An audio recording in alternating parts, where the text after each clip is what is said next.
तो अमावस्या के दिन जो मल्लिकार्जुन महादेव का दर्शन करते हैं उनको साक्षात भगवान शिव के दर्शन का पुण्य प्राप्त हो जाता है।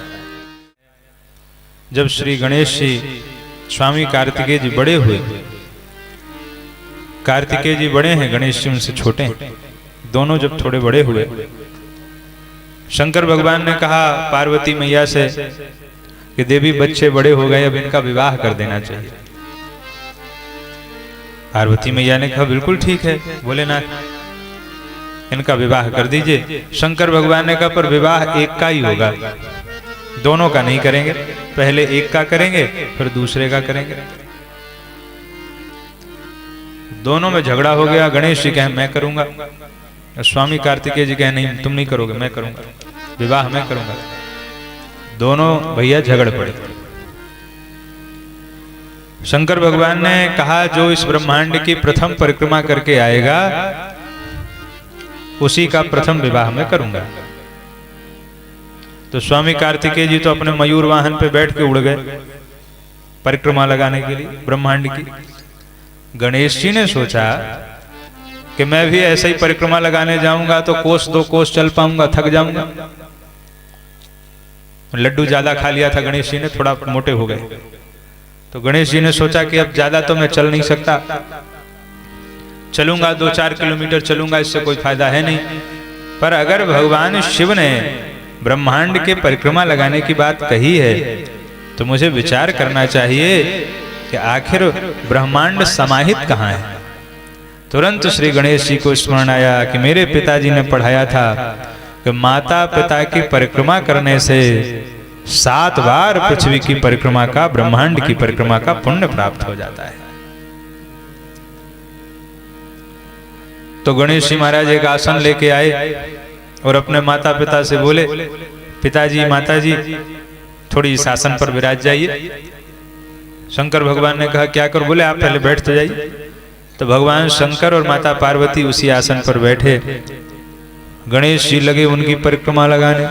1 2 3 4 5 6 7 परिक्रमा लगाई और कहा पिताजी आपने कहा था कि ब्रह्मांड की परिक्रमा लगा के आओ, मैंने तो 749 बार पूरे ब्रह्मांड की परिक्रमा कर ली।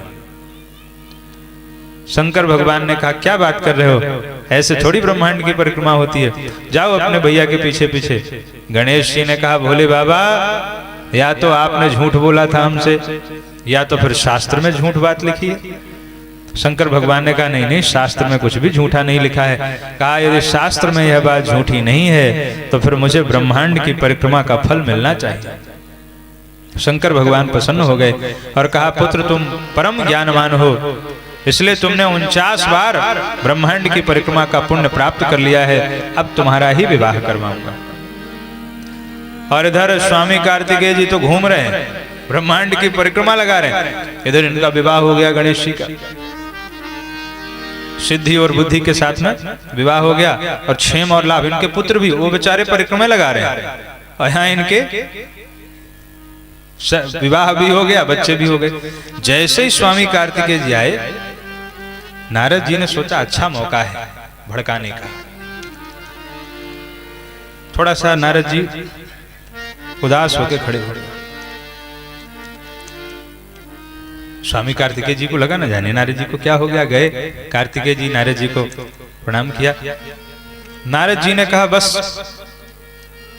कार्तिकेय जी आज आपके साथ बहुत गलत हुआ है।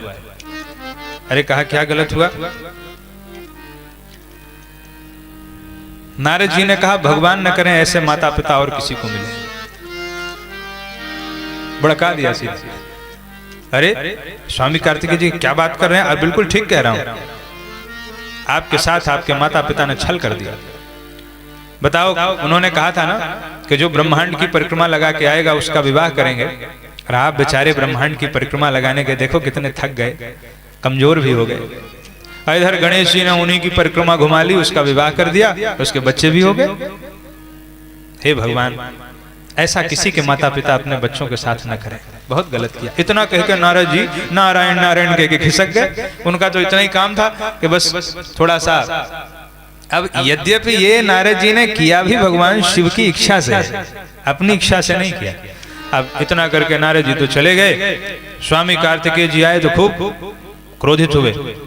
भगवान शंकर से कहते, पिताजी मुझे नहीं रहना कैलाश पर्वत पर, मैं जा रहा हूं कैलाश पर्वत को छोड़ के। भगवान शंकर ने मुस्कुराते हुए कहा, बेटा नारद जी मिले थे क्या तुमको?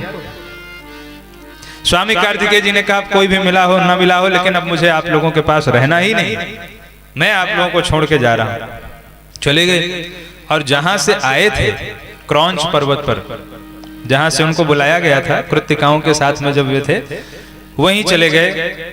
मानो इसमें भगवान शंकर की लीला यह थी कि देखो, जिन माताओं ने इनको दुग्धपान करा के इनको बड़ा किया और जिन 6 कृत्तिकाओं ने इनको दुग्धपान कराया जिससे इनका नाम स्वामी कार्तिक बना, वे 6 माताओं का भी उतना ही अधिकार है जितना अधिकार माता पार्वती का है।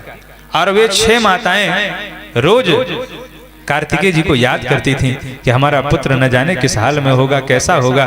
तो भोले बाबा को दया आई और भगवान शंकर ने ऐसी लीला करी कि चलो ठीक है, आप उन्हीं माताओं के पास जाकर के रहो, जब हमें दर्शन करना होगा तो हम आ जाया करेंगे।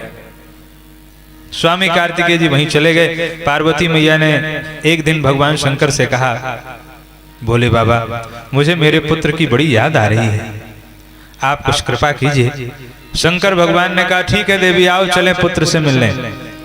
भगवान शंकर माता पार्वती को लेकर के क्रौंच पर्वत पर पहुंच गए। किंतु जब स्वामी कार्तिकेय जी को पता चला कि भगवान शिव और माता पार्वती उनसे मिलने आए हैं, तो कार्तिकेय जी वहां से 3 योजन और दूर चले गए। कहा मैं नहीं मिलूंगा। जब भगवान शिव और माता पार्वती को पता चला तो भगवान शिव और माता पार्वती ने निश्चय किया कि चलो आज से हम एक रूप में यहीं विद्यमान हो जाते हैं ताकि हमें अपने बच्चे का दर्शन मिलता रहेगा। तो भगवान शिव और पार्वती एक रूप में वहीं उसी पर्वत पर स्थित हो गए और उनका नाम हुआ मल्लिकार्जुन महादेव। बोले मल्लिकार्जुन ज्योतिर्लिंग की जय। मल्लिका नाम माता पार्वती का है और अर्जुन नाम भगवान शिव का है। यहाँ लिखा है कि अमावस्या दिने शंभु स्वयं गच्छति तत्र। अमावस्या के दिन साक्षात भगवान शिव वहां पर अपने पुत्र का दर्शन करने के लिए जाते हैं। तो अमावस्या के दिन जो मल्लिकार्जुन महादेव का दर्शन करते हैं उनको साक्षात भगवान शिव के दर्शन का पुण्य प्राप्त हो जाता है। और लिखा है पौर्णमासी दिने तत्र पार्वती गच्छति ध्रुवम। पूर्णिमा के दिन भगवती माता पार्वती अपने पुत्र का दर्शन करने वहां जाती हैं। तो जो पूर्णिमा के दिन मल्लिकार्जुन महादेव का दर्शन करते हैं उनको साक्षात भगवती के दर्शन का पुण्य प्राप्त हो जाता है। ऐसे मल्लिकार्जुन महादेव को हम लोग प्रणाम करते हैं और आइए सब लोग मिलकर के एक बार उनको प्रणाम करें। बोले मल्लिकार्जुन महादेव की जय।